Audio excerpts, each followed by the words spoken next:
All right, we should be starting any second now. And here we go. We're going to start out with some people going to the house for bombs. Early bombs is great, plus an early heart container. Too bad that we can't tell if that is not the vanilla heart container or not. Ooh, 2 rig crystals in Light World. I saw rig crystals at Hera and Desert with a regular crystal at Eastern. Could be a fast seed. We already have the boots. Who doesn't like boots start? Who does not love just getting to run right away and finding the moon pearl in one of those early boots locations? Like running. I mean, we are speed gaming after all. What a silly question. Speed running on speed gaming? I think that's also illegal. No. Go ahead. What's this we you're talking about? What, you don't run? As people have seen me on this channel many, many times, I don't run. I just jog. Oh, no. Okay, so those mitts are going to be required. We have an Aga seed already, guys. Uh-oh. That's not what we want to see. Don't spoil our lovely boots with an required Aga. Yes, mind me. You got to think about it this way, though. That means we got an extra 4 minutes to make an announcement. Wait, we're making an announcement? Perfect. Yes, of course we are. Which is why you're going to want to watch. Because we're going to have a lot of fun. Watch these runners go completely crazy trying to get themselves some rupees so they can buy something from the bottle vendor. Because that hasn't burned our runners in the past. Absolutely. There's no one who has ever been burned by that. But we're about to get our first of the item boards in Blind's basement. Orange gonna go and show us 5 chests with the magic powder. More money. Ooh, a bottle for the kid. Couple of sticks.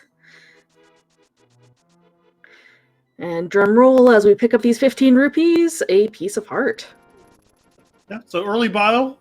Very nice to have while you're in Kakariko. Makes that check very nice.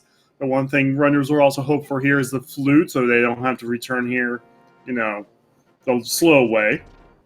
Orange is now going to go ahead and drop down to the well. We don't have a bomb. Orange is going to hope for some bombs in one of these chests here.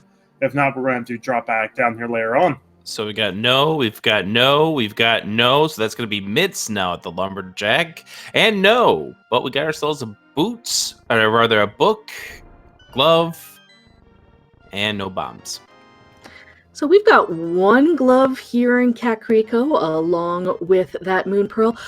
What do you figure that Aga is just for our Titan's Mitt as opposed to Dark World access? That's a strong possibility. It just depends on where we find that hammer.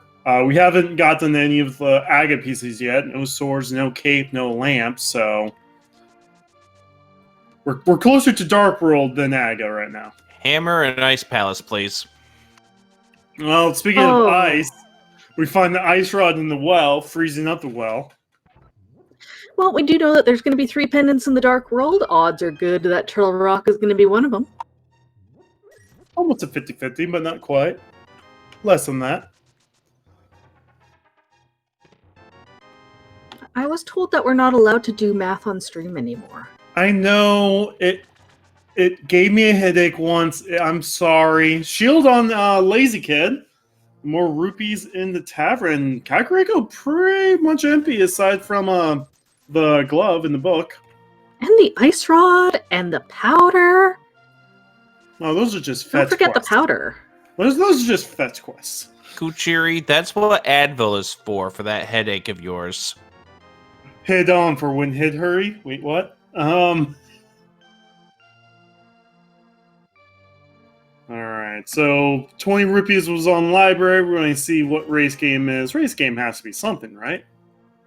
Flippers on bottle vendor. And just a piece of heart on the race game. 5 minutes in. I don't think we're yet far enough into this thing. We've got a little bit longer to go. Yeah, let's make sure that everybody's here. We don't want anybody to miss this important special announcement. And if you have Zelda 3 runners, you might want to tell them to get here soon for this announcement. I would say that anybody who has an interest in either playing or watching, or even just a avid follower of Link to the Past Randomizer community, probably want to stay tuned for that. I mean, how much hype can we bring this up the next 10 minutes? I think a lot. 16.2. 16.2. Okay, we'll hold it to you there, Rick. I'll take the under on that. So those flippers actually gives us a lot we can do. We can check Waterfall Cave, Man Near the Bridge, Zora Ledge. We need a bit more money if we're going to do Zora. Do you think any of these runners are going farm in the cave near desert for that Zora money? I could see that as a possibility. I could also see just checking the rest of these early game locations. We see Orange at the front of Hyrule Castle, Idiom and GFE doing a mirror fall into the back. Lots of places for rupees to be hiding. It looks like Sniper's also following that. We find the lamp and just a piece of heart. Lamp is nice. That lamp is one of those pieces of that puzzle, so now we're just 2 swords or a sword plus cape away from MAGA access. And with a piece of heart in the map chest of Hyrule Castle, we do know that Dark Cross is a small key. Won't need to make the trip in there. Idiom is going to go and make his way up the mountain, followed by GFE with that glove and lamp in hand.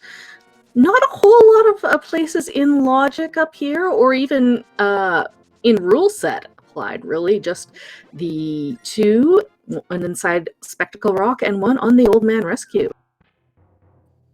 Riker Sniper is going to go ahead and do the eastern area location. If Riker Sniper dips eastern, both Shirashla and Eastern can then give him 6 items.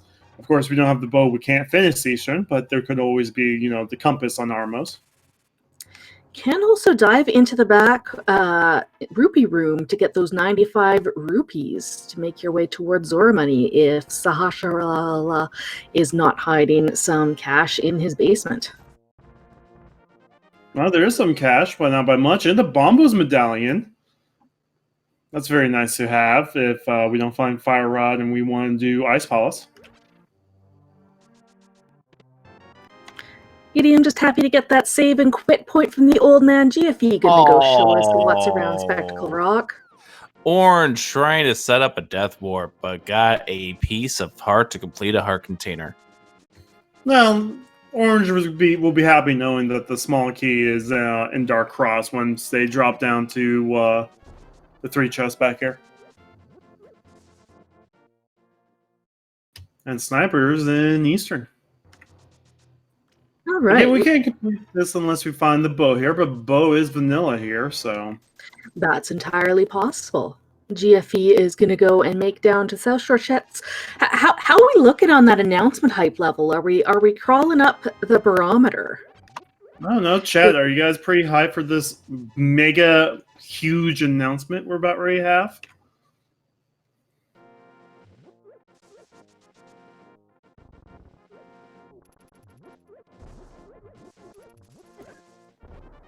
Anti-hype without any hints? Is it Sweet Week? Yeah, we're going to have a whole brand new series of shows on Speed Gaming. You guys can choose which pilot you like. Oh, so we're going to have Feeny and Pooh Bear commentating, aren't we? Oh, wouldn't that be a dream? There's your sweeps right there. All right, GFE's making his way through desert with that book and a glove. No weapon in logic to kill Lanmo. Bombs alone are not quite enough. We would need another blue item as well as all the usual weapons. They do have the ice rod, so there is a weapon that you can kill the Lambos with. I completely forgot that blue weapon is also the ice rod. Does do fire sword damage. And it's actually what the game wanted you to use against it. Like when you do this vanilla Strussel, like, oh yeah, before we go to the next dungeon, check around Lake Hylia.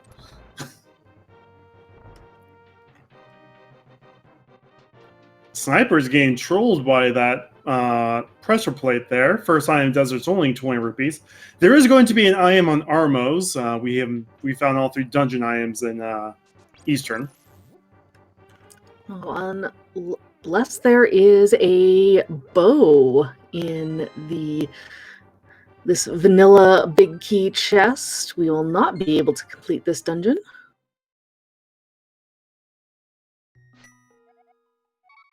Sniper deciding going to clear. No, wait. Was going to clear the room. Decide against it. Finds arrows. Close. Not quite the bow. All right. Are we at the announcement factory yet? I want to go and take a tour of the announcement factory. The announcement factory? Don't we need 5 golden tickets for that? Well, we've got. We might be here for a while. We might be here for a while if we were waiting for 5 golden tickets in order to make this announcement. Just open up random packs of candy. This isn't the festive mode yet, although Halloween is coming. Ooh, Halloween's festive is going to be so much fun. Can't wait. But that's not this announcement.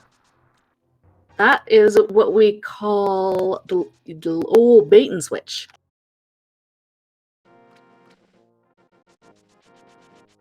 All right, man, underneath the bridge is the next try for a sniper. Just another $20. And GFE is going to go ahead and take that ice rod. We do have a blue potion, so as long as you don't miss too many shots, this should still be a dead boss. Did GFE check Gina, or did he just go right straight to desert? I think he went straight to desert. Yeah, I think he went straight there as well. Likely planning to do it after Lanmo. Nope. No sword in Nagina, so saved a little bit there. Waterfall Cave is up next. Go ahead. Where is our AGA access? We know we have to do it. There's a whole 5 items in Mini Moldorm that nobody has even looked at, or it could just be right here, with a strange woman in a waterfall cave distributing swords. Oh, there's one piece of the puzzle right there. Let's go ahead and see what else we have. As Radical Sniper's going to check the ledge. If this is the cape, all is well in the neighborhood. Nope, just a Master Sword. Yeah, well, that's AGA access right there. There we go. It's like the cape, but better.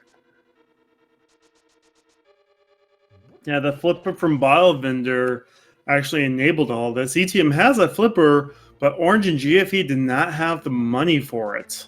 So it's going to be something they're going to have to come back with later. Radical Sniper hoping that Zora himself doesn't have any value, not visiting the area with that money. GFE taking on Lanmo with that ice rod. Kind of hurts to have to use this blue potion for that. But gets the kill. Very nice. That's actually really hard to do. 220 rupees in Desert. But it is our first boss kill of the game at 1343. GFE's on the board. And Radical Sniper with that knowledge that Titan's mitts are on AGA ledge, taking the lamp, taking the Master Sword. It's time to go kill a wizard. Yeah, I think we are actually out of checks at this point in time, and all we have to deal with, well, Radical Sniper's still going to check this stuff because he did not check this earlier. I think with us now being completely out of checks to make, I think, let's I do don't this know. Mini Moldorm first. We still got less than a minute.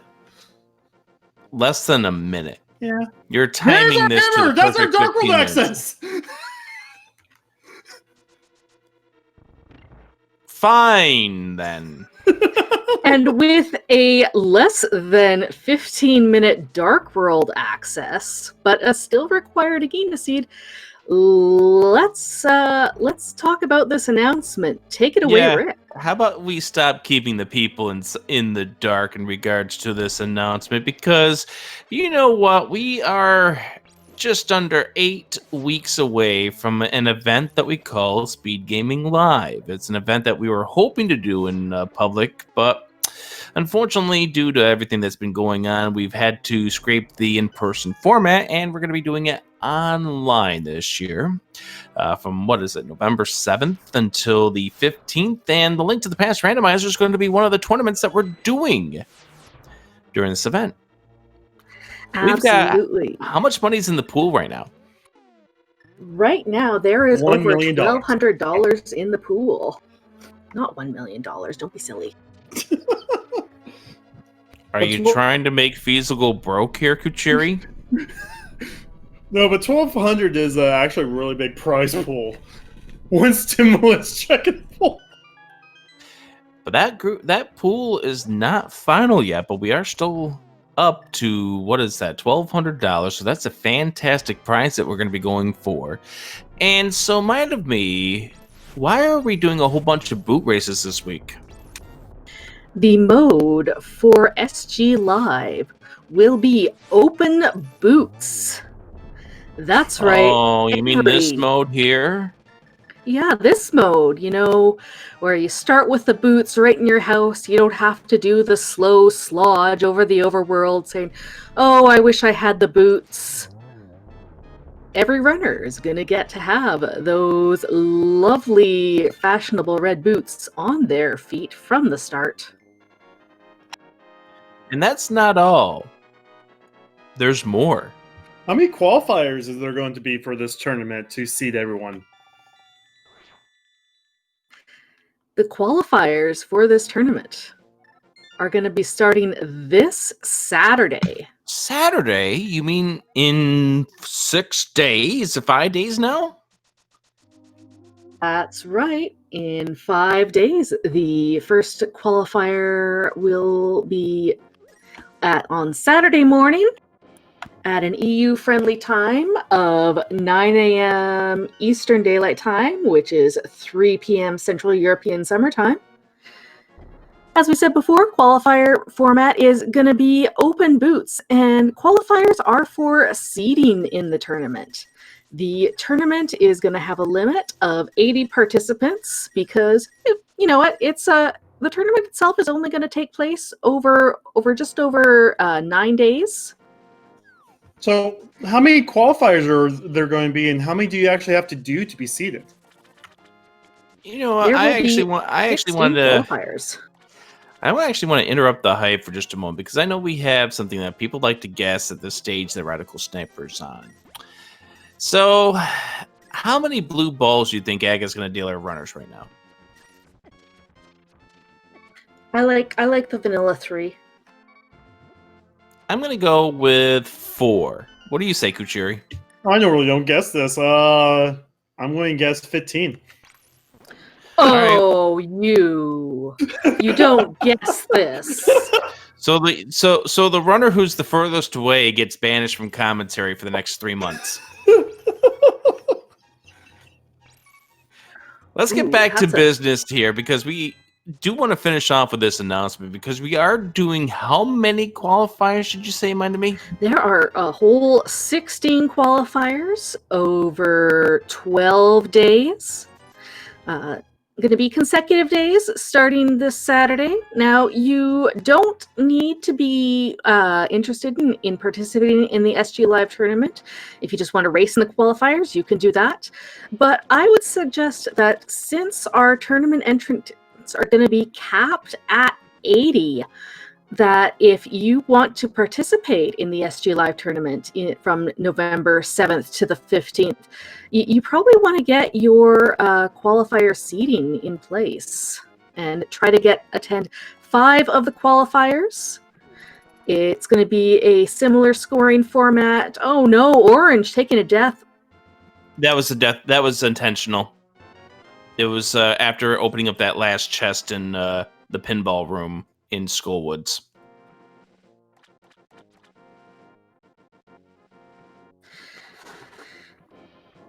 going to get the best score they can. Can take 5 and doing 5 qualifiers, take the worst score and the best score, average the remaining 3.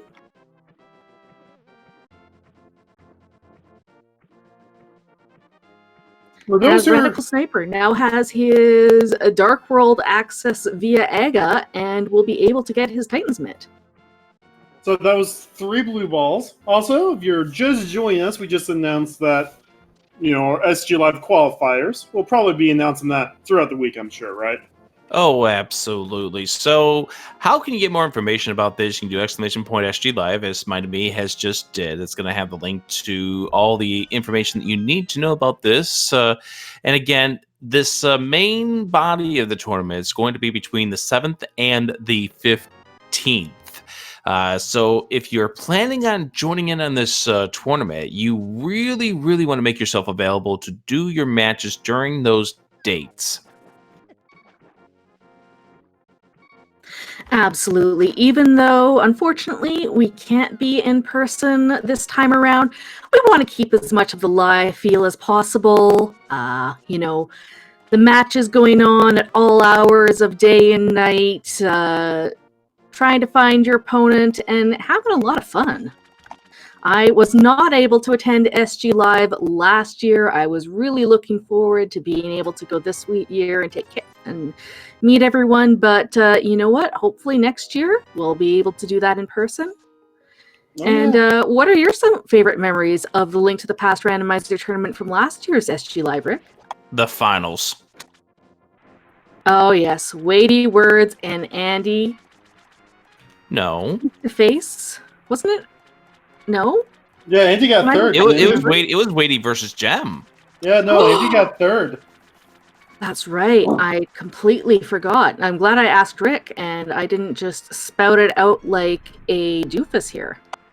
We did find a hookshot instead of Thieves' Town, by the way. That's something that Orange has just shown us, and that Zora, that we didn't get to see from Radical Sniper, did not yield anything major, as it was just a piece of heart. I mean, there's a lot of great memories, like doing the whole entire play-in race that was going on between 3 different rooms, 2 people on Restream, and then 2 other rooms where everyone was doing the event at the same time. But the finals and the environment that was inside of that room during the finals was amazing. Yeah, no, hopefully we'll be able to regain that. Sword and Brewery and Sniper's about ready to read the pestle. That was Orange's first sword. And it's just couch cash. And yeah, the brewery has our 3rd sword of the game. So once again, for those of you who are just missing out on the announcement here, we are announcing the mode and the qualifiers for our SG Live tournament for 2020. It's going to be beginning this Saturday. At what time? 9 a.m. Eastern, isn't it? 9 a.m. Eastern is that first qualifier on Saturday. There will also be a second qualifier on that Saturday at 5 p.m. Eastern, if that 9 a.m. Eastern is a little too early for people. Yeah, we're going to be sprinkling those times amongst EU-friendly times and US-friendly times. We're trying to mix it up and try to give people multiple times that they can go ahead and play in the qualifiers. And what was the amount that they have to play in the qualifiers? 5 games.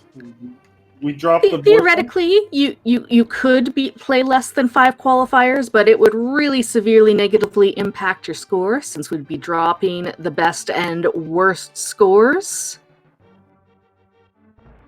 And that is how the qualifier and scoring is going to work for SG Live. Yeah, it's the same format as last year. Top 80 scores will qualify for the main tournament. And an important note on that, and there's our 4th sword in Hype Cave.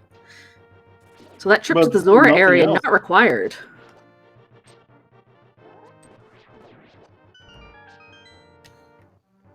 Important note about that is that, again, you don't need to participate in the qualifiers. You don't need to participate in SG Live if you participate in the qualifiers. But if you want to compete in the SG Live tournament for a chance at your share of that $1,200 or more prize pool, highly recommend that you get your 5 qualifiers in, because we know this community. We know that people love to race.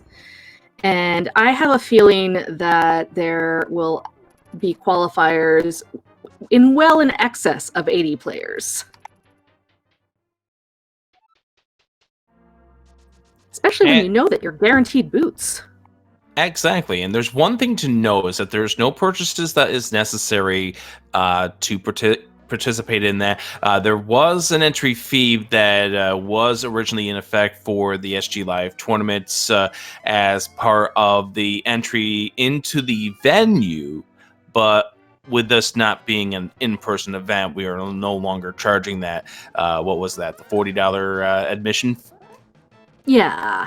So since it's online, no entry fee, but I'm going to have these qualifiers to make sure that everybody can get a fair seating for the group stage. That's going to be the first part of the tournament during the SG Live event. Yeah, and don't forget, this is just one of a dozen or so tournaments we're doing during SG Live.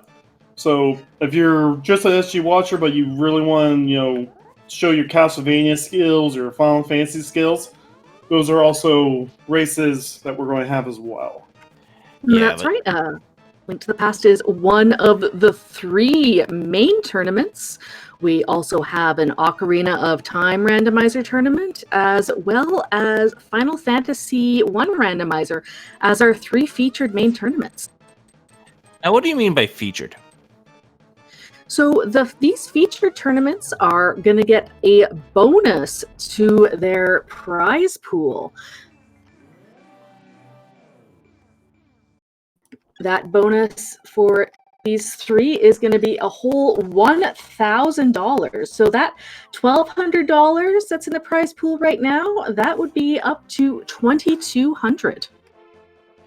Yeah, $2,200, which is a lot of money. And of course, we hope that you guys can come on by and join us as we find the bow inside of Paradox, as well as the mirror. We also found the cane as well. We are Fire Rod and medallions away from and Flute away from Gomo now. That's pretty quick. 27 minutes in. At 27 minutes. So if you want more information about SG Live, you can go to speedgaming.org/SG Live. And we hope that you guys can come on by. Of course, if you want to join in the tournament, that's perfectly great and fantastic. We wish you the best of luck. If you have any questions, be sure to join the SG Live Discord as well. Link to that is on that SG Live page on our website. Edie, I'm going to go and check everybody's favorite grumpy fish, finding a green potion in a bottle.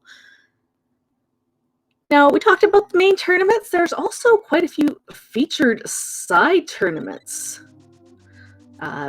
Maybe you like Super Metroid, where it's not only the Super Metroid randomizer, but there is a Super Metroid Link to the Past combo randomizer. Those are 2 of the featured side tournaments. Rick, I believe that you're very familiar with one of the other featured side tournaments.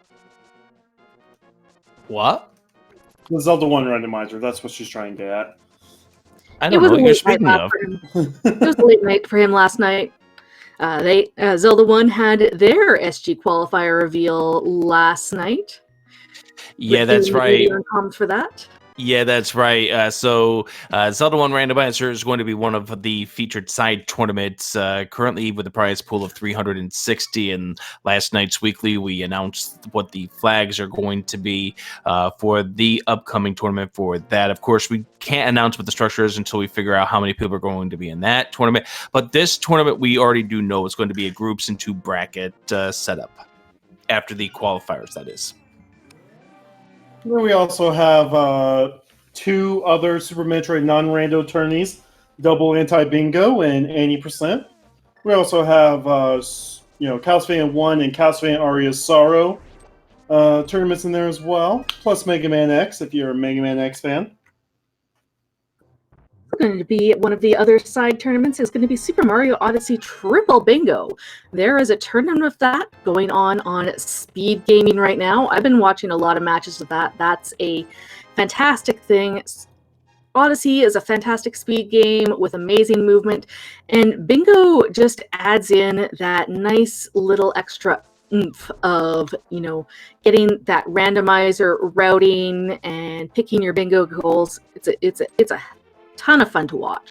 Yeah, no, it's almost like a randomizer of its own. Like what goal will show up, and it's just so interesting to see the runner's route to get 3 bingos. And it comes down to strategy. Oh yeah, like, do you focus on regional coins or do you go straight towards Seaside? Like, just every game is so different. It's amazing. By the way, SG Live isn't just about tournaments and not just about randomizer tournaments and speedrun tournaments. We're also doing something in regards to speed gaming too during the week of SG Live. Isn't that right? Yeah, we're going to have That is right. Go ahead. We're going to have ourselves a little bit of marathon, kind of like GGQ, where we're going to showcase all kinds of speed runs submitted by fans to that want to volunteer and showcase that. How many open spots do we have left? I know we had quite a bit. I'm actually not going to make a comment about open slots because it's up to what people want to submit, and we will go through a kind of a vetting process to make sure that we present the best amount of materials during the SG Live marathon. And we know we are going to get a little bit of help from our friends at Retro Gaming Live TV as well, though. Exactly. They have submitted a 10-hour block of retro games. If you love those games on the NES, on Super Nintendo, on Genesis, you'll absolutely want to do that. They did a block last year, I believe, as well, didn't they? They had quite a few runners come by to do marathon runs. Yes, they did, and they brought pizza. It smelled good, but I had 5 Guys that night. And yeah, the link to submit your run to the marathon is in that SG Live command. We'd love to get as many options as possible to fill our marathon time on SG2. Jay-Z in chat pointing out that submissions will close on October 1st, and you can take a look at all the submitted games on that website as well. So it's going to be a fun time, November 7th through the 15th. Hope you can join us here. Speed Gaming 1, Speed Gaming 2, and maybe Speed Gaming 3 if it turns out to be needed. But Speed Gaming 1, Speed Gaming 2 definitely for SG Live 2020. And here's the hopes that we can be back in Herndon, Virginia for Speed Gaming Live 2021.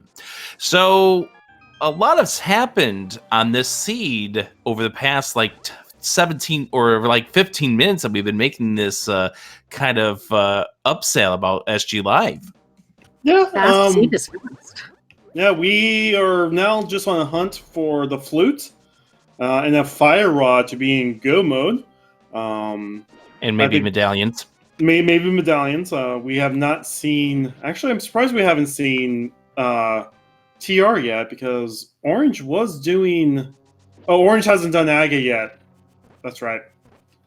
No, I believe we will see Dark Death Mountain from Radical Sniper once he gets through there. Yeah, no, Radical Sniper is about ready to get a nice inventory of goodies from here. But GFE is now doing their Aga. Looks like Orange is going to go ahead and do left side and maybe do the bomb diver down strat. So yeah, do you recall where that Bombos was? Oh, it was early-ish. It was I want to say Strashala, but I'm not 100% sure. Back at Strashala, that's right. Mm-hmm. Anyway, you were saying, Rick? So yeah, just to make one final comment, if you do have a run that you want to submit for SG Live for the marathon, definitely please do get it in. We're looking for all kind of speed runs, retro or even modern speed runs. I mean, take a look at some of the stuff that we had for our No Kid Hungry marathon a couple months ago, 3 months ago now. Really, 3 months ago? Jeez, it does not feel that long. That's surprising. Anyway, we'll see if Left Side Swamp has anything good for Orange. Orange, who is basically going, do Aga the farthest away from last as possible. I mean, on the one hand, Titan's Mitts unlock everything in the seed for Orange, so it's kind of nice just to go through these checks that were unlocked with your hammer and glove. But on the other hand, routing around with the Titan's Mitts and Mirror is really nice. It's hard to say where those last little bits of progression are hiding. We might be getting some of that information here from Radical Sniper by way of the Super Bunny Cave and the Hookshot Cave coming up in just a moment.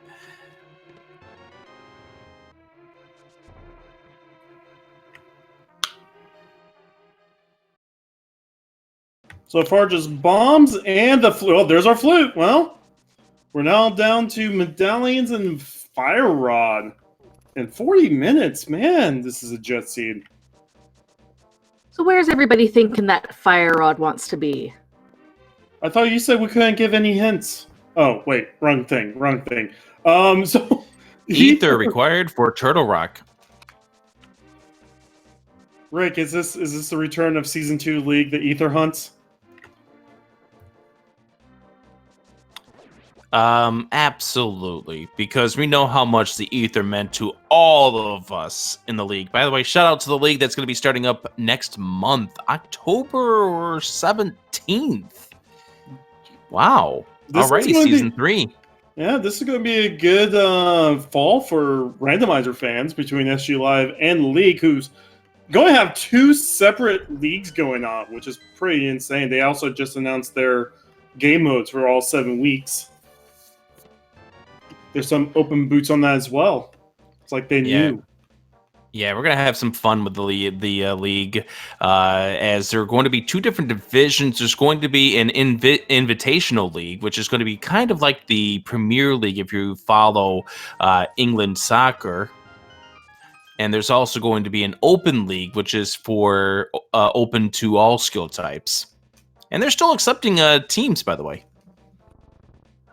No team cap on the open league. You can get yourself and 2 friends signed up and have some fun racing. So we're signing up as a team, right? That's why all 3 of us are commentating right now? Is that the real announcement? Sorry, I got my own. Thank you, though. Oh. I see. Mine? I don't race. Oh. Okay. Maybe you can hang out with the trackers. Let's shout them out, by the way. Yeah. Big thanks to Velity and Duo hitting the buttons on all of these items the runners have found in such quick succession. And huge shout out to the runners, too, choosing to race on stream instead of hanging out and hearing the announcement. They did get the abridged version of it shortly before the race. I love how some people actually thought this was the first qualifier right after we announced it. It's like, no, don't think that. Spoiler alert, this is the first qualifier. What a twist. No. That is again on Saturday at 9 a.m. Eastern, 3 p.m. Central European Summertime. And we're going to have all of the qualifiers on the Speed Gaming networks here. Won't necessarily all be on Speed Gaming 1, but we'll have them on our various channels. So be sure to follow. Some great Link to the Past randomizer races coming your way. And I would suggest that you want to follow Speed Gaming and Speed Gaming 2 through 6 for all of the content. A lot of the other tournaments in SG Live are going to be having qualifier races or showcase races. Final Fantasy I has already started their qualifiers. They're doing weekly qualifiers. Yeah, I think they're drafting an idea for what they're going to do about the Zooter tournament. As I mentioned before, with Zelda 1 Randomizer, we're gauging it based on the number of entrants, but that may just simply be a group into a bracket tournament. I know that there are plans in place for the Super Metroid Randomizer to have their qualifiers. Fire Rod found in pod. Now we're just an ether hunt away. Well, Pendant maybe quick. Pod. It's always Pendant Pod. What are you talking about? We also had that hook shot in Pendant Thieves Town, which nobody did the back of. I believe that there had to have been at least one item back there. So we're saying this maybe is that about ether in the back of Pendant Thieves. We're saying this sea is about to get a lot longer. We still need to flew over to Meyer to find out what's going on there. But Sniper is the only one so far with the flute. About to go run over to Kakariko and sing a little song to a statue. And at that point in time, we will actually get the information about what we need to do for this seed, because Quake could still come into play as well. It's the jet seed that keeps on giving. Who's it giving it to? The viewers. Because the viewers always win. Shoutouts to the viewers here watching us on Speed Gaming. Are you hyped for SG Live? The only acceptable answer that does not lead to kicks is yes. Because there are 3 mods commentating right now. We're going to have to take away your sword if you're threatening them with kicks. Don't ever kick with a sword. Unless you're playing Dark Souls, then please do. Anyway, our Meyer medallion is Bombos. Completely, so that's a fully clearable dungeon.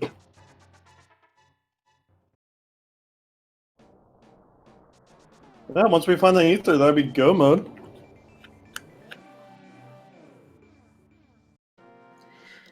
One of the other things happening at SG Live that we haven't talked about quite yet is the return of the Mario Maker 2 tournament. Oh yeah, we haven't done any of that in a while. So if you guys have any levels you guys want to submit, see about getting some of that started. Absolutely. If you are a level creator, we'll be looking for levels to provide for our runners to give them a good amount of challenge and fun.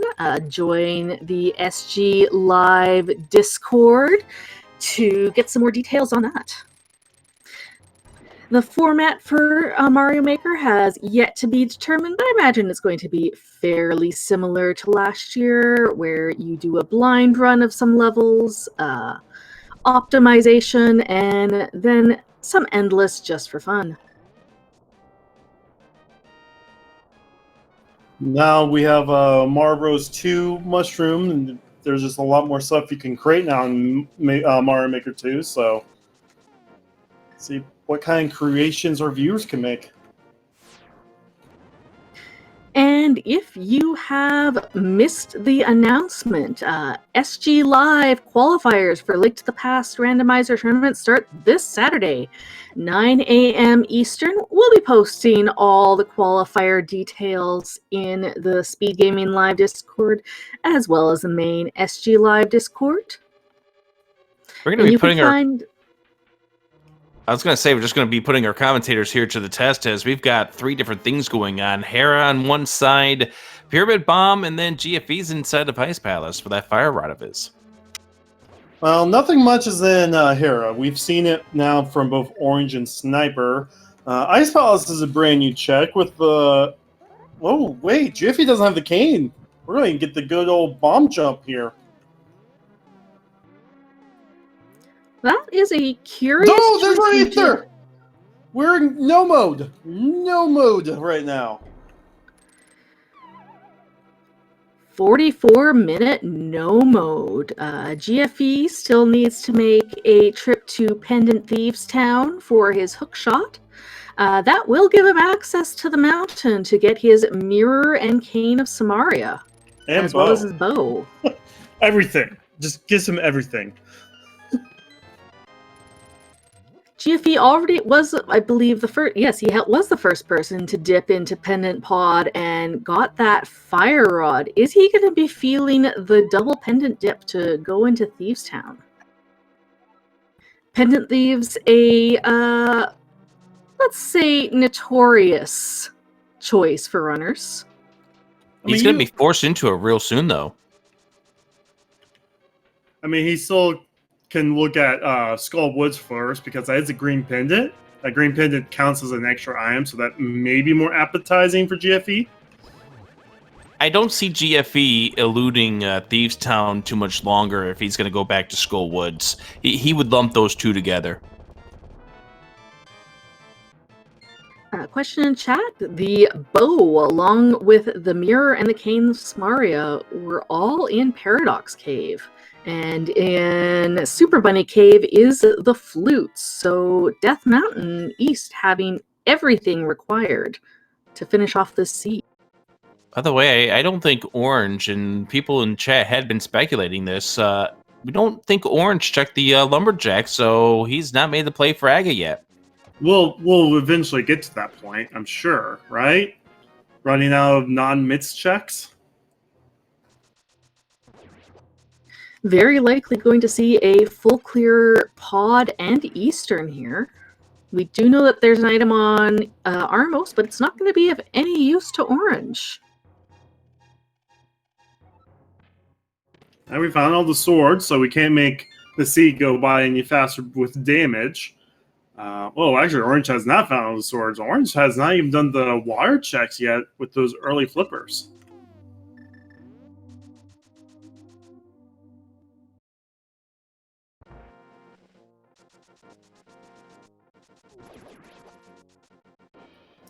Yes, and the other part of the SG Live announcement is the mode is going to be open with Boots Start, hence why all of the dailies this week are going to be Boots Start. And there's our Silver Arrows in Ice Palace. Except for one. The first bow for GFE. Yeah, all except for one mode, and the one mode that wasn't Boots is Mystery, right? Actually, Sinak, the bot master, has given us friendly mystery settings that are going to guarantee the boots at start. I was about ready to say he lectured just that. Sinak is a madman. Well, you had the bot on your team last league season. And we have it again this season as well. But, shout outs, by the way, to Sinak, because he did so much for us at SG Live 2019. Not only was he helping out with the tournament stuff, working as a help to us here as an admin person, but he was also helping to set up on the day before we were live on the air, just making sure the computers were all set up, all ready to go, that they booted up fine. Sinak did a whole lot for us at SG Live 2019.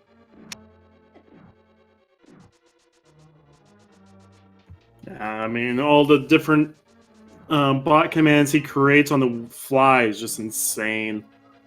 Like, he has improved the randomizer community by a bunch with his bots for Link to the Past and SMZ3. It was funny. I was watching our good friend Willard do a seed the other day, and Willard asked for a mode, and Sinek was like, wait a minute. Okay, here's the command for that mode. Just in 2 minutes. He's a madman. All right, GFE finishing off Ice Palace. Starting at Sanctuary, this looks like it's going to be the Skullwoods and Thieves Town. We'll see which one he decides to do first. If he does Thieves Town first and gets that hook shot, I don't think he finishes Skullwoods.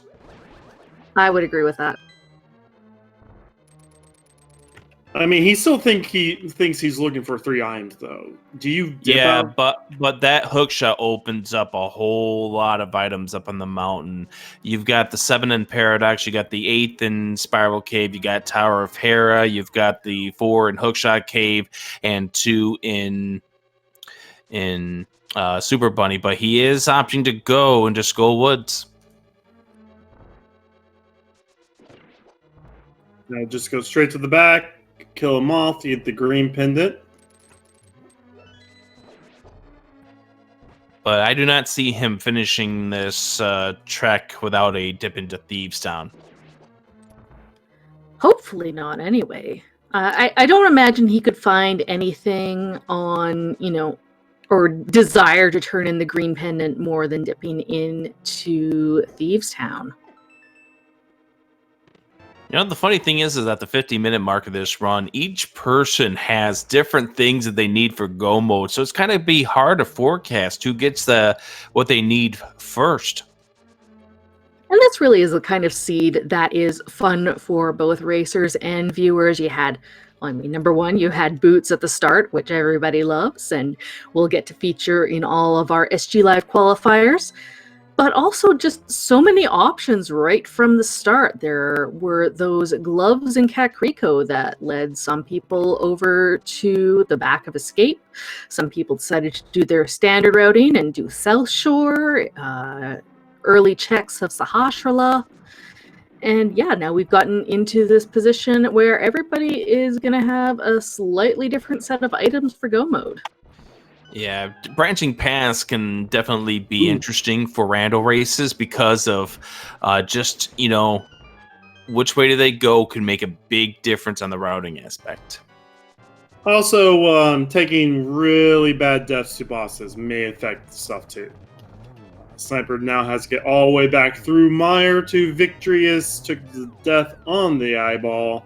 And not only that, but you have to take that walk back with a lot of salt, and you can tell that based on their sword movements right here in the first Mire room. Yeah, no, not happy about that at all. I mean, the worst part is that you're guaranteed to have to go through Mire 2 again without sword beams. Yeah, and you're gonna try to preserve what you can at this point. So you got to pick yourself up and just try to take care, and have a fairy that just does not want to help you one bit either. It just adds on at this stage. And GFE has surprised me by leaving after Skull Woods and not going into Thieves Town. Well, he's going to feel a little bit upset when we get, our whole lot of nothing, or perhaps our last fetch quest off of Sahasrahla. Edium got his Bombos medallion from Sahasrahla's closet and is opting to go to Mire to get that last bit of information. I'm thinking he will probably follow that Bombos into Ice Palace rather than going independent pod for the Fire Rod.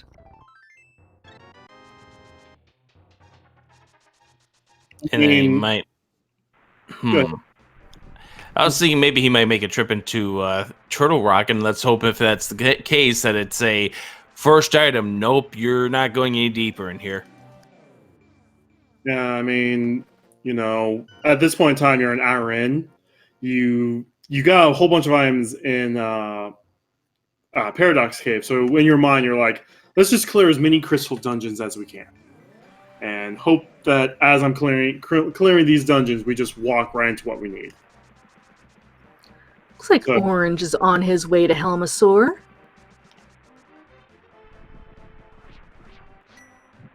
Yeah, which is unfortunate because as we know that this is going to be for a pendant, so it's not going to yield anything of use for Orange.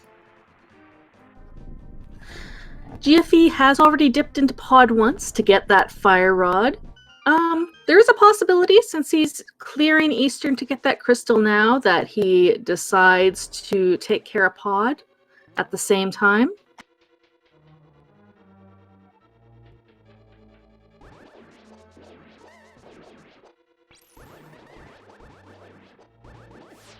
Seed is just going to open wide open for EDM or Radical Sniper once either of them decide to go into Ice Palace. Okay, so GFE's not going back into Pod. I think he's got everything that he needed out of the Palace of Darkness. With Helmastar dropping a map, there's no reason for him to finish the dungeon. GFE was also the one. I believe it was GFE that gave us our PED check as well. I don't believe anybody else has taken a look at it. So he does know that he won't need that pendant. But he's not saving and quitting. Yeah, I gotta turn in the green pen. He did the shortcut up to Eastern. Ah. Ooh, Radical Sniper down to 2 hearts. Thankfully, I'm surprised Radical Sniper is not using the bow to do the 8 wood arrow hits to the eye to dispatch of it easily. But the Buttered Sword makes it easy here to at least finish off the fight. And thankfully, Radical Sniper can say good riddance to this dungeon.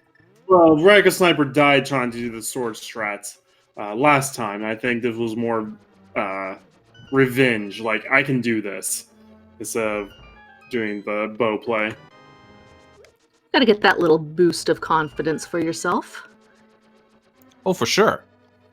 And we know these 3 runners, or these 4 runners rather, we've seen them quite frequently playing in what has become the rage of Link to the Past Randomizer over the past few months, which is the ladder. Exactly. Ladder, if you're not familiar with it, is you are paired with a runner before a race. You don't know who that runner is until the very end. It's based on a laddered rank system, so you're playing, the more you race, the more you get paired up with someone similar in your skill level.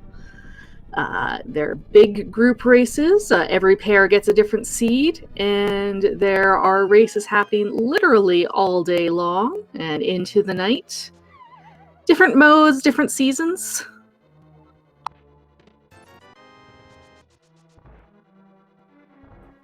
Actually, what's funny, next one's coming up here in about 3 hours. It's another casual boots in the ladder in 3 hours. We just can't avoid the casual boots. Yeah, that's become a mainstay of the ladder, is the casual boots. So, Orange now getting to the Zora checks. We'll see the gold sword in just a moment as GFE is avoiding Thieves Town and doesn't have enough rupees for the digging game. Can you imagine? This has been obviously a very rupee poor seed, and it has to do the archery game to go get extra money. Can you imagine being almost an hour into a seed and not having all the rupees you could ever want, Rick? It's amazing that we are at this point at 57 minutes in, watching a runner having to play the arrow game in order to get the 80 rupees that they need for the digging game. This is something you don't normally see, and it's in our SG Live announcement that we find this going on. Added DLC.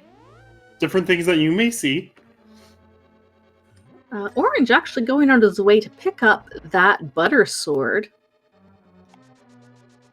Orange has got to be running out of checks at this point. Well, we got Skull Woods and Greenpin now to do. I don't know if he had with Skull Woods and Green Pennant. I wonder if he may go and check King's Tomb and Graveyard Ledge at that point, and maybe hopefully take a look at Graveyard at Aghanim Sledge and see those Titan's mitts he is missing.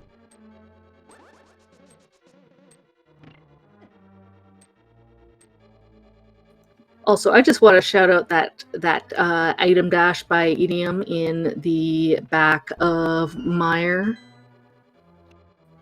Then the top half of the raceline.gg ELO for a reason. He knows all the swag.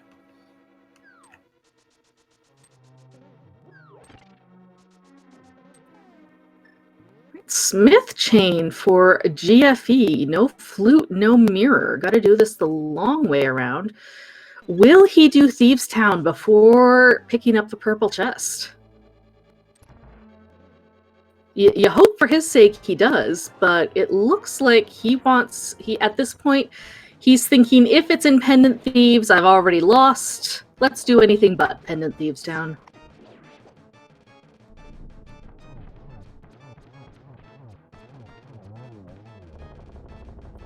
And 8 wood arrows for Edium, and he is going to be done with his Mystery Mire to pick up his 4th crystal. Edium needs to get into Palace of Darkness, get that Fire Rod. Everyone missing something that they really, really badly need at the 1 hour mark of this race, as we introduce to everyone watching here on Speed Gaming the flags for the 2020 Speed Gaming Live Tournament.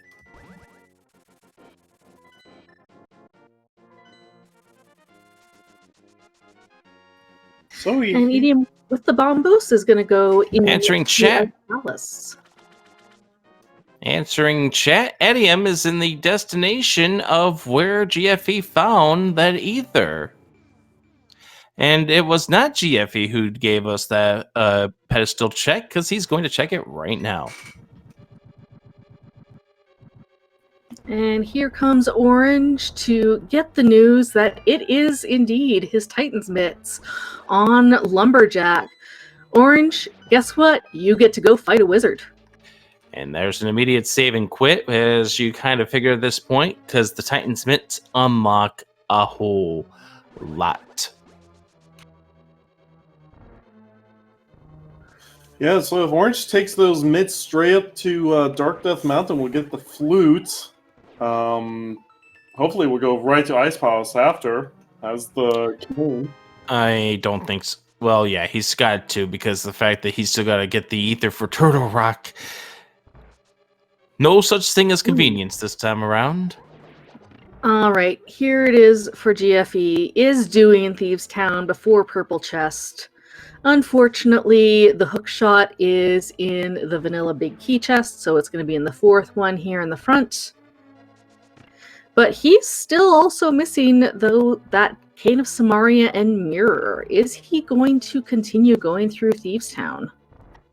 You have to assume so. I mean, I don't think so.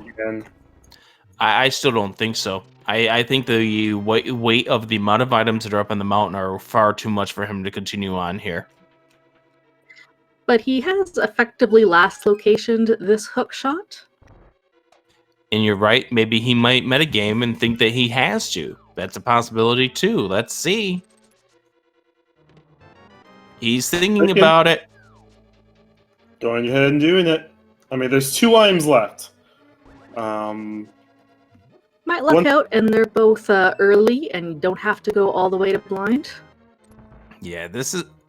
And as I was mentioning about the weight of the amount of the items on here, this is probably for GFE a play of, I just last location this, I've got to hope that there's something else in here and that my other people that are in this race has just chose to leave everything else behind.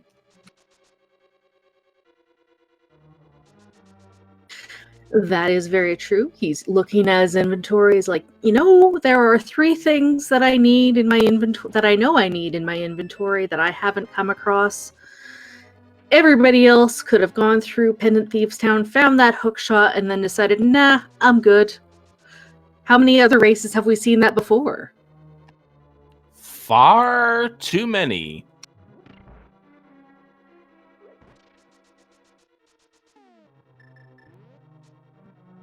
Edium, the first of the runners to get the silver arrows. GFE finding some laundry upstairs in the attic.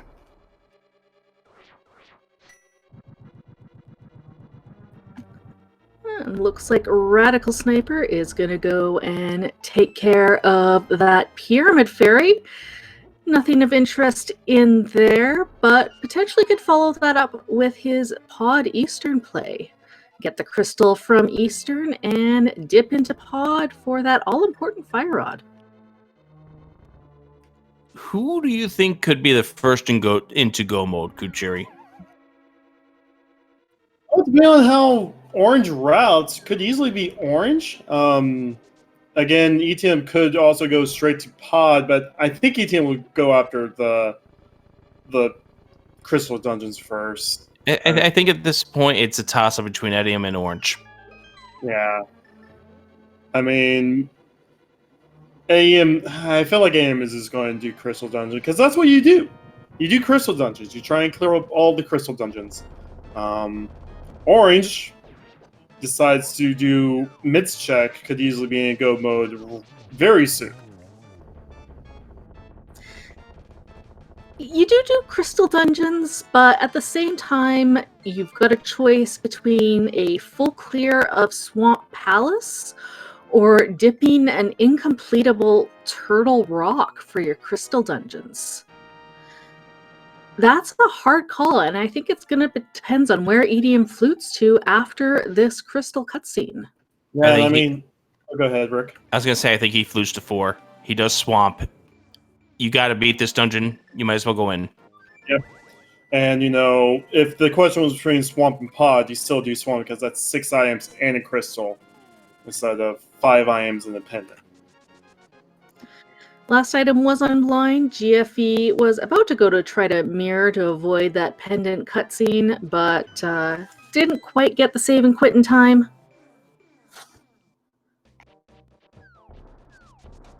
It's time for GFE to head to the purple chest and say there can't possibly be anything, or he probably knows that there's some kind of progression for him behind that hook shot, but at this point he's hoping that maybe there's something else hidden deeper in the seed. Yeah, I think at this point he knows that he's behind because of that late hook shot. And so therefore he's hoping just beyond hope that there's going to be something at a place that somebody else is not going to be likely to check. All right, Orange going straight directly to Ice Palace. Will be our first runner in go mode. I think. Go ahead. I was going to say, I think at this point Orange does this, then does Mara, then goes up the mountain. Because, he can't do Mara. Never mind. Duh. Yeah. Right. He has not done Dark Death Mountain yet. But so the question is, do you do Turtle Rock after you get the flute, or do you go make that your last dungeon? I don't think it matters. He'll very likely be getting silver arrows here in Ice Palace as well. So there's not really anything he's going to find that will make Turtle Rock easier at that point. And you know that you're going to have to climb the mountain anyway. He may decide just to go and knock it out while he's up there and have Meyer as his last dungeon. GFE is about ready to get a whole bunch of items. Actually, GFE might... we were saying that, Orange might be the first person to go mode. If GFE clears out both Death Mountains, that would be go mode for GFE, but GFE is very far behind.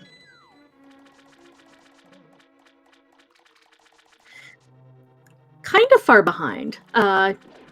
He still has to do Swamp Palace and Meyer and Tower of Hera, which our runners have cleared a various combination of. I mean, at least it'll be go mode, Hera and Swamp. That's GFE Silvers. Throws a bomb at the mirror. Oh, wow. He threw a bomb at that bow too. I'm surprised a second bomb didn't come out at that Cane of Samaria. It's like, I had to do an Ice Palace bomb jump for this. And he didn't do and he couldn't do Diver Down either, but he will get the chance to do so, as we just saw that coming up over on the top left screen. And by the way, let's talk about the rules here, because for SG Live, because we've been making announcements about everything else. Obviously, Diver Down is going to be allowed, and so too is Icebreaker. Yep. Any of the currently Racing Council approved tech will be approved and allowed in the qualifiers. If there's anything approved by the Racing Council during the qualifiers, we will not be adding that to the qualifier rule set. However, if there's any kind of tech or glitches that are banned by the Racing Council during the qualifiers, we will be enforcing those bans 24 hours after the Racing Council announcements. If he's going full clear TR, looking for that flute, actually. Oh, wow. I'm stunned by that, but, you know, GFE, like I said, GFE's shooting for the stars at this point. Little does he know, he's just around the corner away from go mode as IDM picks up his crystal number 5. Orange on his way to crystal number 5 as well. And Radical Sniper is also on crystal number 5. Radical Sniper unfortunately did not keep Cold Stare in the corner, but was able to regroup and finish off the fight. Little bit of Ice Palace in my life, little bit of swamp makes things right. What is this, the Zelda number 5? Oh, it's all the crystal number 5s. I see what she did there. So did I. Other relevant things for the rules, all the usual racing rules apply. No ROM inspections, no cheating. We're going to have stream delay of 20 minutes, and all the races will be on racetime.gg. You'll want to be in the race room 10 minutes before the qualifier starts. But what about the big old bugaboo that has been discussed amongst many places over the past couple of weeks? Quick swap. Quick swap will be enabled as an option on your ROMs. So if you want to use Quick Swap, you are free to use Quick Swap.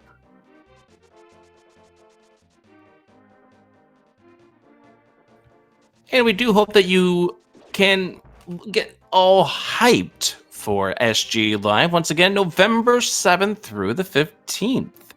And so thanks to our friends at Twitch for helping us out. And also shout outs to the Dolly's Hilton for allowing us to be able to do this as an online format as opposed to being in person due to all the things going on. We'll be back in 2021. Back and better than ever. A lot of comments in chat. A lot of people were excited about that quick swap. I mean, the Mega Man X community allows it. Why can't we?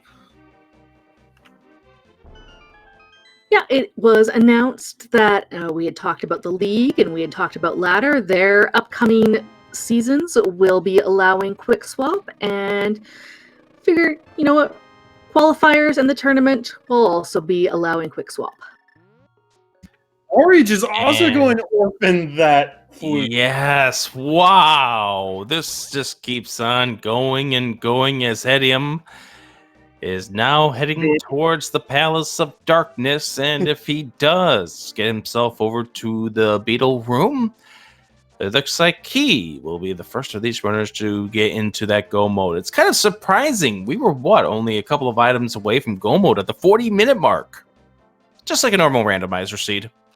Everything was so open. It's, again, I like to call these like the roulette seed. You just spin the wheel and make a guess on where you land. Well, GFE just saw the spinning wheel go into 00 with that green potion.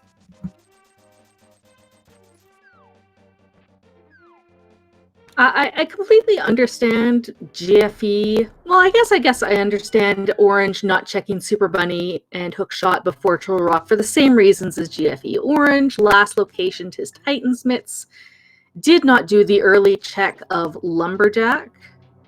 Was checking it after he had cleared most of the Dark World already. And that was correct. Dolia's Airport in Herndon, Virginia. That is where we were going to be doing SG Live. It's where we did last year, back in 2019, where we got to see live in person the amazing finals between Weighty Words and Gem that came down to a Ganon fall. Quite a hype finals that was. Where can our viewers watch that, just so they can be refreshed on it? That amongst viewers. That amongst everything else can be found on our YouTube page or on our VODs here, but you might have a better chance finding it on the YouTube page. We have playlists for everything. I can only imagine the atmosphere in that room watching the Ganon climb and the Ganon fights. It was tense enough for me back in my own home. And there's the shovel on Laser Bridge. GFE, do not follow that shovel. Please check Everybody Cave after Turtle Rock. Flute. I had a video of the finals between Weighty and Gem, just observing the crowd, and it was just an amazing sight. Also, shout-outs to Keku Manshoyu, who does a lot of the VOD packaging for us here on the Speed Gaming end. Keku hype! And you know what? We've all become very proficient at finding ways to, make life work. And you know what? I would suggest, if you're not competing in SG Live, organize a Discord watch party with your friends. Yo, Edium with the block clip right there. Very nice. GFE onto his Butter Sword Trinex. Going to get his crystal. We also probably need some volunteers, since we're going to have how many races in such a short amount of time? Well, let's, before we do that, announce that Edium at 1 hour 16 minutes is the first of these runners into Go mode. Go mode. And yes, we will need volunteers for that. Mind of me, how can they get helping out with Speed Gaming Live? I would suggest that you join that Speed Gaming Live Discord. That was not a Freudian slip. That was just me being bad at speaking. I'm sorry. Oh. Join the Speed Gaming Live Discord. The link is on the website. And we will have volunteer information shortly. And we will need commentators and trekkers, as well as hosts for the SG Live Marathon and whatnot. So, we will definitely need some help throughout the entire event. We'll also be looking for race proctors to go and monitor any of the streams that we're not able to show. And GFE picks up his flute, was about to run to Hookshot Cave, and realizes, wait, nope, I'm in go mode. Yeah, he already did Hookshot Cave. He did that before he did Super Bunny, but he was going to go to Tower of Hera. No, he's going to save Tower of Hera as the last dungeon. That's the perfect last dungeon. Mm-hmm. Idiom about to enter his last dungeon in Turtle Rock.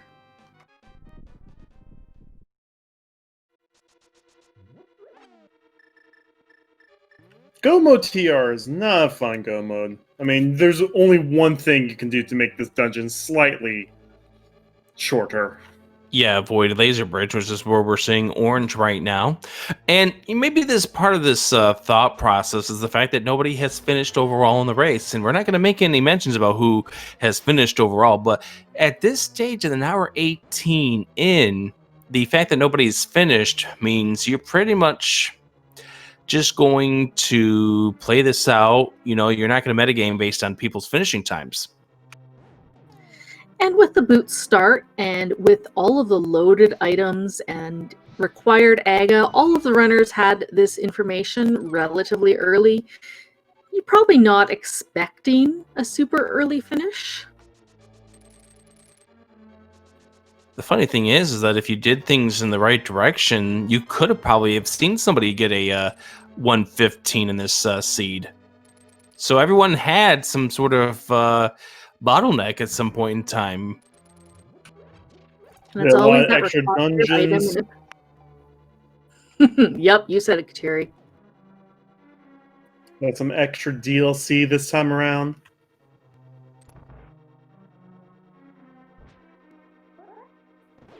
But shout out again, once again, to our trackers, Velity and Duo, who tracked all of these items as our runners diverged wildly in this seed.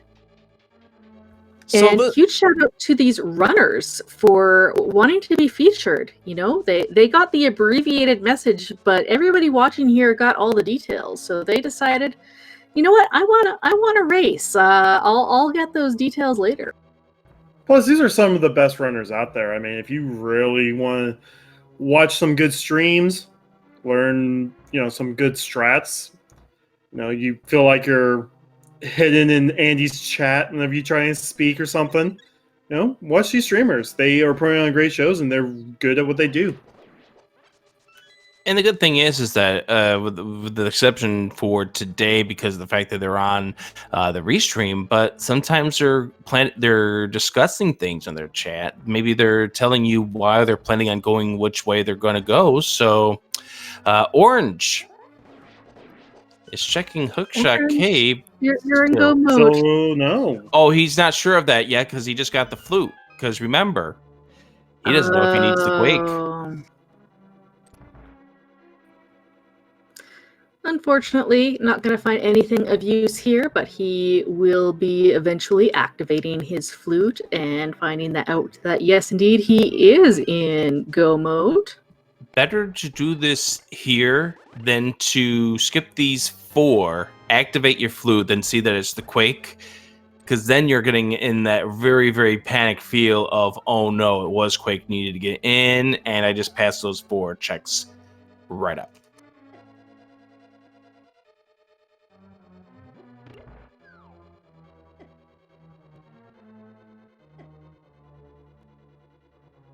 Yep. ETM is now getting close to Trinex. We'll have to find the small key on the bridge. I think it's very early on the bridge, so we grab that. And so I have another question. Will we have a particular bot for SG Live? We'll have a discussion about that.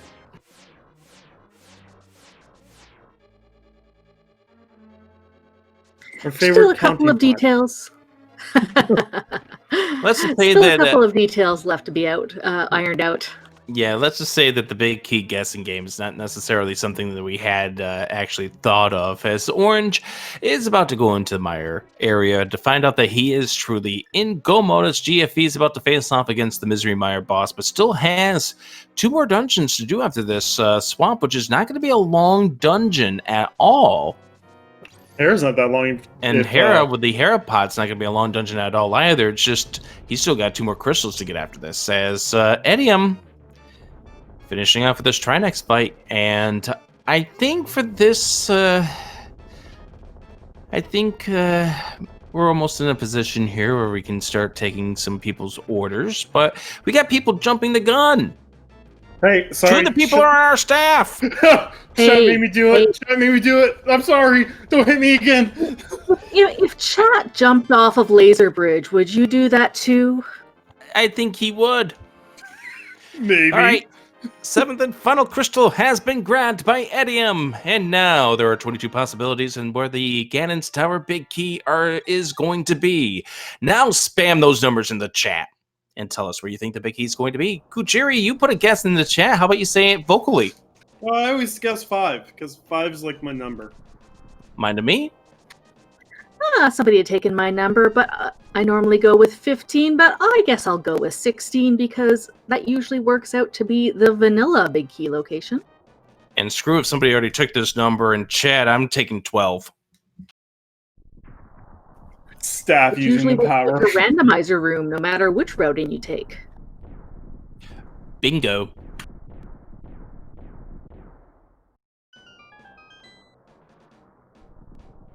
All right, ATM's now in. And for the call of the first room, we go to Kujiri. All right, so going to Hope Room, ETM will get 2 chests here. Hopefully find a small key. We'll find that in the first chest, followed by a piece of heart. We'll go ahead and go towards the compass room, I believe. Yeah, compass room is where Edium is heading off to in this case. Just going to go sail right by tile room, say no to that. People have different strategies for how they want to play this out. So Edium's going to be lighting these and then hitting a switch in just a moment. And for the call of the second main room of this Ganon's Tower, we go to Mind of Me. That's fantastic, as Edium takes care of the Gibdos. Radical Sniper picked up his 7th crystal and is heading into Ganon's Tower. There is a possibility he may grab this big key before Edium. In that case, we will still follow Edium's numbers, but number 4 through 6 do not lead to that big key. And again, I'm demonstrating why you don't do math on stream. All right, so ETM's going to grab the small key. We'll mirror back to the main lobby and go left. I guess Rick will take the torch and the Dark Magician room.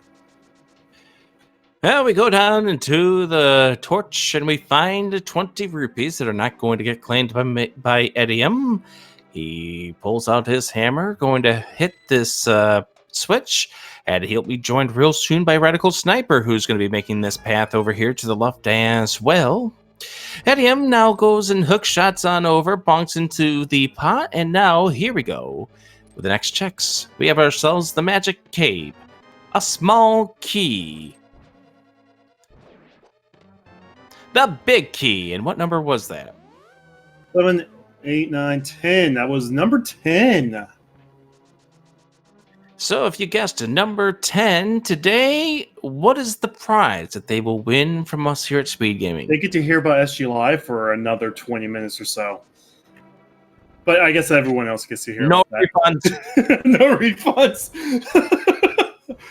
Days Cloud actually got that, so GG's to Days Cloud to give me the prize. He wants to hear more about SG Live. And also a shout out to At the Heart of Winter, also guessing 10. You also get this shout out and get to hear about SG Live as Edium makes his way up the tower, followed closely by Radical Sniper. Edium has very good gauntlet execution, but no one is immune to mistakes, and Radical Sniper may just snipe that lead. I see what you did there. You know what you win as a prize? You get a hype finish between the top left runner and the bottom right runner. This is what we want in a randomizer race, and that's why we can't wait for the tournament to begin for SG Live. Maybe we can have some more close finishes. Exactly. Speed Gaming Main is going to be restreaming as many of these tournament matches in Link to the Past, as well as all the other featured and side tournaments that we possibly can. And I'm sure there are going to be a ton of amazing moments, regardless of the fact that we won't get to be all in the same room together. It's going to be a great watch. And if you can take a little bit of time off to go and watch these matches, I'd recommend it. Radical Sniper having a really, really rough third room of the gauntlet. And therefore, Edium starting to build up a little bit of a lead over Radical Sniper, who was just seconds behind going up to the 4th floor. Days Cloud asking if they could get a free automatic entry into the bracket stage for getting the big key guessing game correct. And the answer for that is no. Sure, you could get a free entry. You just have to do 5 qualifiers and have the best time for your free entry. Anyway. Oh, Days Cloud with a cloud emote. It's nice. Anyway, Orange is now going into Dark World. I'm surprised Orange actually cleared Hera before going to Dark World. Normally you go into Dark World, you mirror to Hera, then once you get out of Hera, you're there. That's what GFE's doing. Oh yeah, Orange already did Hera, my bad. Yep. And that was because he had last locationed his Titan's mitts on Lumberjack Ledge as EDM is about to head into the pre-Moldorm room. GFE entering his final crystal dungeon as Tower of Hera, and Radical Sniper about to enter Torches 1. Well, this is actually turning into very close because 3 of our runners at any given time will be in Ganon's Tower. Actually, all 4 might be in Ganon's Tower, depending on how badly Aga 2 wants to troll ATM. Yeah, because GFE is doing the Hera pot right on over to Moldorm right now, as ATM just finishes up with the Moldorm 2 fight. Good use of the hookshot invulnerability frames by EDM to avoid getting bullied in the Helmasaur bumper room. You know what's the best thing about Boots Start, Rick? What is that? You're gonna have boots at the end too. You sure are. Oh, what a beautiful Aga pattern by EDM. ATM wish he could have gotten that other shot off though. Oh. Does it still count if all 3 being? No. ATM's going to leave as GFE inners. 3, 2, and 1 there for ATM. I mean, that was a fine fight for ATM. It's just he really wish he could have gotten that second energy to go at Ganon there for the 3-3.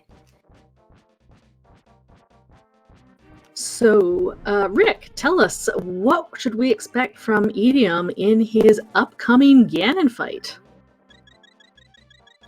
Well, first we're going to expect a red potion usage, and then we've got the gold sword, and we got the silvers. This is pretty much simple fight here for ATM. This is textbook. 6 hits per stage, and then you get to the 4 in stage 3. Nothing really to have to panic over here at this point in the run. It's a fight that EDM has done literally hundreds of times before. You just want to go through your rhythm, get the 1-in-1 for phase 1 and 2, and hope for favorable warp patterns. Of course, all 4 runners will get the same warp pattern in phase 3 for Ganon. And so ATM now getting into stage number 3, trying to get the second hit as Radical Sniper now enters this fight. And as it's been the norm for several versions now, each of these runners are going to get the same RNG as far as the Ganon fight is concerned. So how many warps he's throwing at these runners is all going to be the same. As we see Orange going through the gauntlet, GFE about to make it into the gauntlet. Our team didn't get the torch glitch, but it's fine. Silvers still makes this a very quick fight. And so before we get the first of our finishers across, what time is that first qualifier Saturday? That is at 9 a.m. Eastern Standard Time, which is Eastern Daylight Time. Oh my gosh, I'm sorry. I'm stumbling over words. Let me try that again. 9 a.m. Eastern Daylight Savings Time, which is at 3 p.m. 1500 hours Central European Time.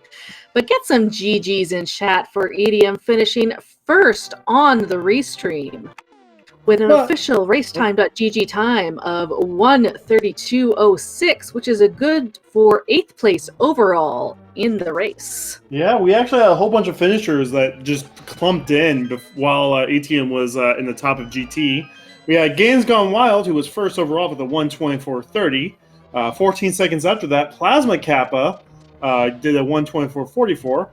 Ravis, Koi, Spy, Demo, Hitsusan, all within about a couple minutes there with that grouping. And Shire, I can never pronounce this guy's name, finishes 9th with a 1:32:10. 4 seconds after ETM. That's a snipe right there. Oh, unfortunate fall by Radical Sniper just as he entered phase 4. And we'll see if we can get EDM in here for an interview after he goes and views his stats.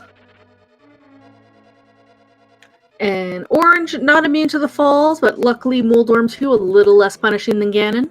Still resets the fight over again. Oh, the gold sword is still 2 hits. GFE closing in the gap here is the fourth of these runners on the restream, and so therefore all of our 4 runners on the restream are going to be within like 4 minutes of each other. Not that bad considering how far behind GFE and Orange kind of were. And we are joined by our restream winner. GG, Tim. Well, thoughts on that seed? What's that? What's your thoughts on this seed? It was an interesting one. I saw that glove on the lumberjack right away. Knew I had to go for that. And then I got another glove beforehand. I think I spent a little too much time doing overworld checks. I should have just went straight to dungeons. I know I won the restream, but I ended up in like 8th place in the overall race. So I could have done a little better if I just went straight to dungeons. But you can't always have everything, I guess.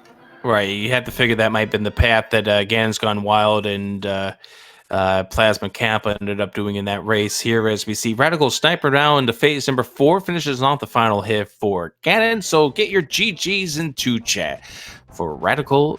Whoa! Oh no! Never mind. The treacherous 1x3 bridge was too close to the edge and now has to do it all over again, as now Orange is now second on the restream. It is not a meme, it is not a joke when commentators talk about that 1x3 bridge to finish into Ganon. When you've reached the end of a 1.5 hour race, it's really easy to get excited and try to cross that gap a little early. Yeah, you think you're getting into that stop position, you're holding the up button, and then you hear, ah! It's something that we always say, like, whenever we're doing tournament races, barring any mistakes, this person is going to finish. We don't say that too often in, like, daily stuff, but it happens. So, Idiom, how you talked about your thoughts on the seed. What are your thoughts about the SG Live qualifiers and the mode being boots open? I think it's pretty cool. I love boot starts. Not everyone's a fan of them, just because sometimes finding the boots is an interesting part of the seed. But I don't know. I like boot starts. I think they're much more exciting. And now let's go ahead and get the GGs in the chat for Orange, who has stopped 2 tiles south of the open door. Radical Sniper now doing the same as well, as Orange is going to be finishing up just before Radical Sniper does as well. So get your GGs in the chat for both of these runners. GFE not that far behind now, stage 4. Now we're going to have all 4 runners in here probably for a big interview. We'll get all 3 of them in there. GFE almost falling off in phase 4 here. Just that slash was a little bit too close to the edge. Ganon tried to bounce him off, but gets that final silver arrow in and has his sword up. And he'll finish off this thing in just a moment as well. So everybody on the restream finished within 5 minutes. And get your GGs in the chat. GFE _12. So let's go ahead and welcome in. We have Orange joining us as well. So as we were mentioning about the upcoming qualifiers, and the first one is coming up this Saturday, 9 a.m. Are you going to be trying to join in this SG Live tournament at EM, or are you going to just watch the bloodbath from the sidelines? I think I'll play in it. We'll see how it goes. I didn't play in the one last year because I couldn't travel to it, but with it being online, I might join in. We're now joined by the other restream runners, Orange and Radical Sniper and GFE and all that good stuff. GG, guys. GG. Congrats, everyone. GG, everyone. So it was fascinating to watch this race on restream because of all of the early progression. We saw a lot of divergence, and almost everybody had a different go mode item. Oh, I guarantee no one had my route. Yeah, I think I would say the same. You see, the interesting thing with GFE and Orange was that you both pretty much almost last locationed your next major step of progression. GFE was you in the hookshot, and for Orange, it was finding out that, hey, this is actually an AGA-required seed. So I'm going to turn to GFE first. What was your thoughts when you found that hookshot in Thieves Town? To put it simply, I'm screwed. Let's do the back. And I think you pretty much showed off your emotions when you were in Paradox and you found that treasure trove. Yeah. I mean, when your second dungeon you cleared is Ice Palace, and you got your bow there, and then that bow's sitting in Paradox. It's not too pleasant. Things just went poorly for me from the beginning.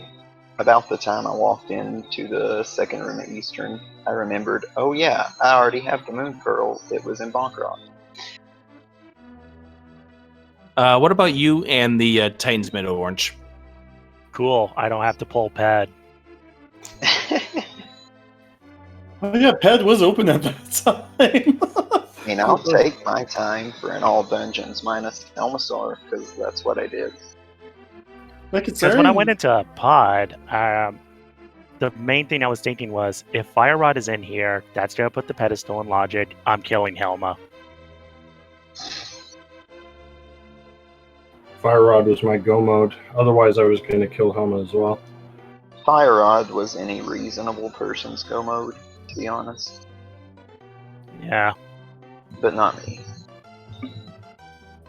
What was yours Honestly, again? what feels worse for me is I wanted Fire Rod to be required before you went up the mountain, so I full cleared T-Rock before checking Super Bunny. Flute was my go mode. Oh, same here. Oh, wow. I also full cleared TR before checking Super Bunny. Yeah, GFE and Orange, you both had the same philosophy when it came to Dark Death Mountain. Yeah. In one way, it didn't matter too much. Turtle Rock didn't have a ideal key layout. You couldn't really skip Laser Bridge regardless, so it didn't really cost you that much time. I will say, looks like it must have been an interesting finish between three of us, at least. I mean, Can I just say that hurt emotionally, physically, in every way possible? Falling off the bridge or falling off the edge there on Dead Ganon is a rough way to lose 4 minutes. Oh no. Yeah, I was probably a clear second of Restream, and I killed him, and then I all these times that I've watched a Restream between the tournaments and these, and everybody always, I always hear comms, just go across that 1x3 bridge, and I'm thinking, how does that ever happen? It happened. I've done it twice myself, so... Yeah, I mean, I said earlier, you always hear in the tournaments, the one thing these runners have to do is just get past that bridge. Yeah. People don't think about it. You Nope. have to refight all of Ganon if you fall. There is very few worse feelings in Link to the Past Randomizer than All right, everyone, do their noise. Let's see who has the best noise now. No, Let's that's not. No. That's not. No.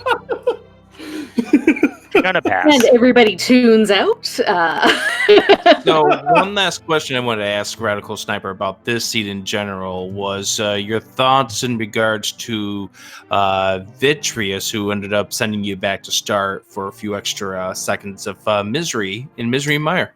So yeah, that was the other spot. I was gonna say, I thought I did really well in the seed besides those two spots exactly.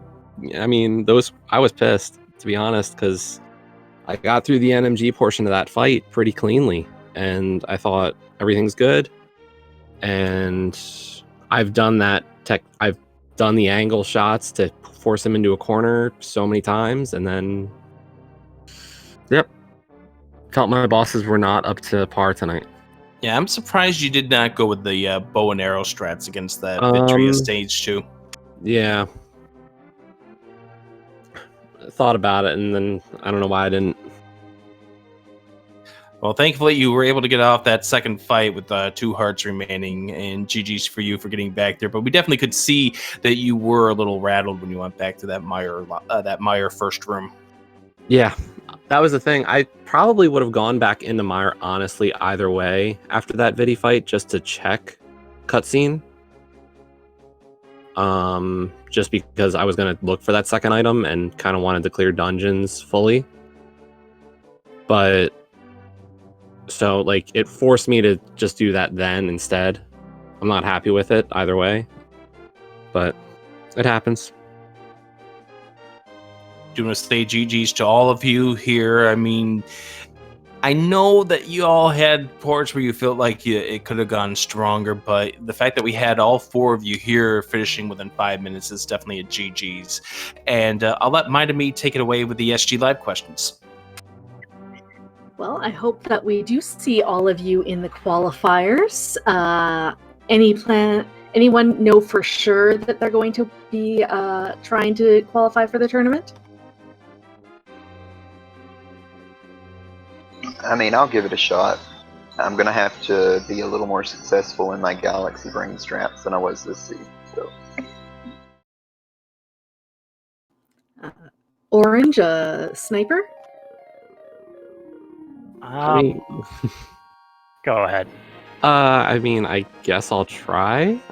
What can it hurt, I guess, at this point? Just to give it a shot. I mean, I maybe as just a measuring stick to see where I am against so many great runners would be fun, but no expectations. That's the best way of looking at it. Absolutely. We do have the first qualifier this Saturday. Chat and the viewers have been hearing us all the time, so there are going to be 16 qualifiers over 12 days.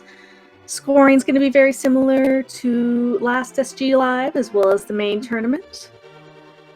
You get your 5 races based on a par time, with a score based on a par time for that race. We drop the worst and the best, average the remaining 3. And the top 80 finishers will be able to qualify for the bracket. Now, we do realize that there's probably going to be a lot more than 80 people competing. So it's going to be a bit of a battle, that's for sure. And just to point out, not brackets, but groups. Groups into a bracket stage during the SG Live tournament, which will be November 7th to the 15th.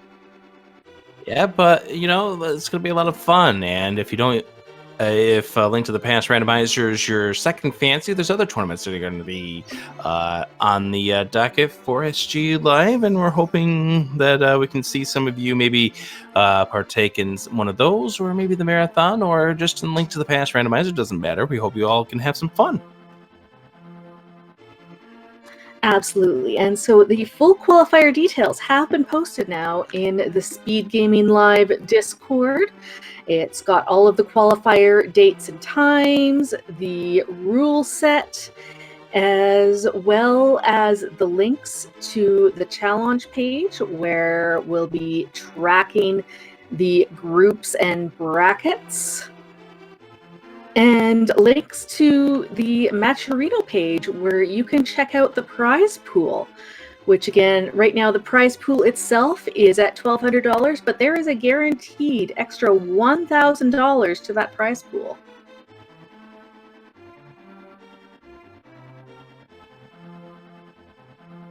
Yeah, all the nice fun stuff, and keep an eye out on other qualifiers of the other races and the Z3R qualifiers. Also, don't forget to follow all the Speed Gaming channels, including our foreign language ones as well. Helps out the whole network in general. And absolutely, your support helps allow us to put on events like SG Live. And I'm looking forward to it. I know Mind of Me is looking forward to it as well. I know Kucheri's looking forward to it. And I hope that all of you are looking forward to it as well. So let's go ahead and thank our forerunners and our 2 trackers behind the scenes. We had Edium, we had GFV, we had Radical Sniper 99, and we had Orange. Thank you very much for putting your name in and volunteering for this special restream.